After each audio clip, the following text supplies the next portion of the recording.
आइए जानते हैं ईश्वर ने हरिहर रूप क्यों धारण किया। जय श्री हरि। सनातनी टेल्स बाई राज में आप सभी का स्वागत है। प्राचीन काल में देवासुर संग्राम के अवसर पर भयंकर रूप धारण करने वाले बलोन्मत्त दानवों ने देवताओं को मारा। देवता भयभीत होकर ब्रह्मा जी के शरण में गए। बृहस्पति आदि सभी देवताओं ने जगत पिता ब्रह्मा जी को नमस्कार करके उनका स्तवन किया। फिर सबके सब हाथ जोड़कर खड़े हो गए। तब ब्रह्मा जी ने उनसे पूछा, देवताओं, किस लिए मेरे पास आए हो? सभी देवता बोले, तात, अद्भुत पराक्रम वाले दैत्यों ने युद्ध में हमें परास्त कर दिया, अतः हम सब लोग आपकी शरण में आए हुए हैं। आपकी शरण में आए हुए हम लोगों की रक्षा कीजिए।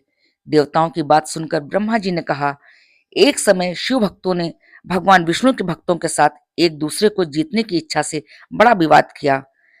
तब भगवान शंकर ने अपने भक्तों के देखते देखते एक परम अद्भुत रूप धारण किया। यह उनका हरिहर स्वरूप था। वे आधे शरीर से शिव और आधे शरीर से विष्णु हो गए। एक ओर भगवान विष्णु के चिन्ह और दूसरी ओर भगवान शिव के चिन्ह प्रकट हुए। एक ओर गरुण और दूसरी ओर नंदी वृषभ उपस्थित थे। एक ओर मेघ के समान श्याम वर्ण था तो दूसरी ओर कर्पूर के समान गौर वर्ण। दोनों में एकता का स्पष्टीकरण हुआ। इसी प्रकार संपूर्ण विश्व में एक ही भगवान व्यापक हैं, अतः विश्व भगवान से भिन्न नहीं है।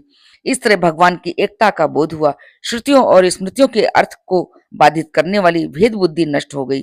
पाखंडी और युक्तिवादी सब आश्चर्यचकित हो गए। सबने अपने अपने मत का आग्रह छोड़कर मोक्ष मार्ग की शरण ली। मंद्राचल पर्वत पर वह हरिहर मूर्ति आज भी विद्यमान है, जिसके प्रमथ आदि गण सदा स्तुति करते रहते हैं। सृष्टि पालन और संहार करने वाली वह मूर्ति संपूर्ण विश्व का बीज एवं अनंत है। शिव और विष्णु की उस संयुक्त मूर्ति का स्मरण करने पर वह संपूर्ण पापों का नाश करने वाली है। वह परम सत्य एवं योगी पुरुषों के द्वारा चिंतन करने योग्य है। मुक्ति की इच्छा करने वाले मनुष्य उस मूर्ति का ध्यान करके परम पद को प्राप्त होते हैं। चातुर्मास में विशेष रूप से उसका ध्यान करके मनुष्य फिर मानवलोक में जन्म नहीं लेता। उस हरिहर मूर्ति के समीप जो लोग जाते हैं उनका वे भगवान कल्याण करते हैं। ऐसा कहकर ब्रह्मा जी वहीं अंतर ध्यान हो गए। तत्पश्चात वे अग्नि आदि देवता मंद्राचल पर्वत पर गए और भगवान महेश्वर को खोजते हुए वहीं भ्रमण करने लगे। तदंतर चातुर्मास से पूर्ण होने पर हरिहर स्वरूपधारी भगवान शिव उनके ऊपर प्रसन्न हो प्रत्यक्ष दर्शन देकर बोले, देवेश्वरों, अब तुम लोग जाओ और अपने अपने अधिकारों का उपभोग करो। मैंने उन दानवों को जिनसे तुम्हें भय था मार डाला है। तब प्रसन्नचित एवं बाधा रहित देवता कोटि कोटि विमानों के द्वारा अपने अपने अधिकारों को प्राप्त हुए। एक समय सब देवताओं तथा भगवान विष्णु और शिव के द्वारा भी पार्वती जी की इच्छा के प्रतिकूल कोई कार्य हो गया। इससे उन्होंने देवताओं की मृतलोक में प्रस्तर प्रतिमा होने का शाप दिया।